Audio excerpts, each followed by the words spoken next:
j'aimerais vous parler aujourd'hui des bienfaits de l'informatique, ou pas.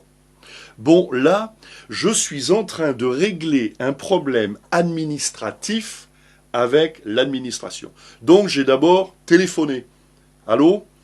Euh, oui, Bruno. Né le... Ok. Non, non, j'ai dit oui. Enfin, j'ai dit ok.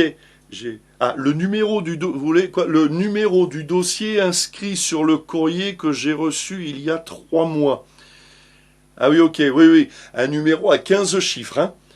Ok, je commence.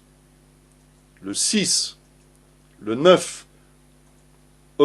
Hein? Comment ça, une erreur? Ah, vous ne comprenez pas la réponse. Bon, je recommence. Sinon, je pourrais pas avoir un être humain au téléphone. Un... Ok, vous n'avez pas compris la question. Bon, je recommence. Alors, je m'appelle Bruno. B, R, U. Non, je n'ai pas dit oui. Du U. Et je recommence. Bruno. Né le. Ok. Le numéro. Ok. Ah, le numéro n'est plus valide. Bon, vous avez compris, l'informatisation à tout va n'a pas que des avantages. On nous promettait des lendemains qui chantent et surtout du gain de temps. Conclusion, on passe maintenant des heures au téléphone à écouter des musiques d'attente ou devant son écran en essayant de comprendre comment régler le problème administratif, d'assurance, bancaire, etc., etc. En quelques décennies, l'informatique a pris une place centrale dans notre société. On est entré dans ce que certains appellent l'ère numérique. On ne peut nier, c'est vrai quand même, hein, tous les avantages apportés par le développement de l'informatique, et ce dans de nombreux domaines. Par exemple, au niveau des sciences et de la recherche, des secteurs comme l'astronomie, la physique, la biologie ou la médecine ont aujourd'hui à disposition des outils qui leur permettent de traiter et d'analyser des données gigantesques. Mais aussi dans le domaine de l'information. Avec l'arrivée d'Internet, des réseaux sociaux, tout un chacun a désormais la possibilité d'accéder à d'autres informations que celles véhiculées par les médias traditionnels et, pourrait-on dire, la bien-pensance. Ou d'établir des contacts et organiser des événements plus facilement grâce aux nouvelles technologies. Mais il y a aussi la possibilité qu'un gouvernement nous surveille et contrôle le peuple, ou plus vraisemblablement un groupe qui serait considéré comme une menace. On peut le faire à notre insu. Autre chose, imaginez un instant si la monnaie papier disparaît et qu'un paiement ne peut se faire que de manière électronique.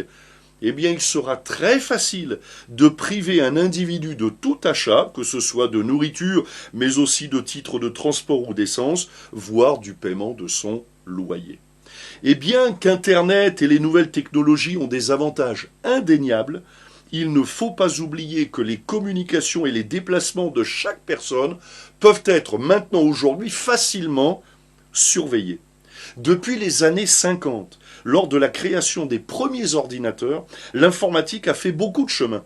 Ce qui était une énorme curiosité de laboratoire est devenu un outil indispensable dans la vie de tous les jours. Mais le progrès informatique n'a pas que des avantages. Bref, tout ça pour dire quoi? Que comme beaucoup de choses dans la vie, l'informatique doit rester à sa place et le téléphone, je le remets à sa place. Quelle est sa place? Être un outil. Un instrument qui doit être utilisé pour nous faciliter certaines tâches. Et c'est tout. C'est pas le téléphone mon maître, le téléphone est mon esclave, mon serviteur, un outil. L'informatique ne pourra jamais tout remplacer et surtout ne pourra jamais faire ce que nous avons à faire.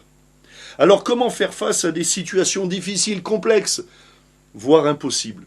Eh bien mes amis, détournez-vous des écrans et tournez-vous vers le Dieu vivant et vrai. La Bible, ce livre inspiré par Dieu, parole de Dieu, déclare ceci, notamment dans le psaume 34 au verset 7, « Quand un malheureux crie, l'Éternel entend et il le sauve de toutes ses détresses. » Alors mon ami, tout ça pour dire quoi?